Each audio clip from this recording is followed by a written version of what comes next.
ആലോചിക്കുമ്പോൾ എനിക്കൊരു എത്തും പിടിയും കിട്ടുന്നില്ല. ഇനിയിപ്പോ എന്താ ചെയ്യുക? ഒരിക്കലും കൂടി ആരോടെങ്കിലും ചോദിച്ചു നോക്കറേനാ.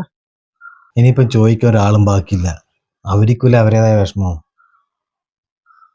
നീ കുറച്ച് കുടിക്കാൻ വെള്ളെടുത്തട്ടെ. ഞാൻ ആ മനോജിനൊന്ന് വിളിച്ചോക്കട്ട്. എന്തെങ്കിലും ഒരു വഴി ദൈവം കാണിച്ചു തരാണ്ടിരിക്കൂല.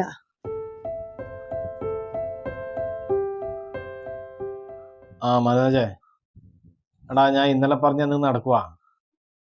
ഒറ്റൊരു മാസം കൊണ്ട് ഞാൻ തിരിച്ചു തരും. ഓ അതെ അല്ലേ. ആ കുഴപ്പമില്ലടാ, കുഴപ്പമില്ല. ആ ഓക്കെ ഓക്കെ.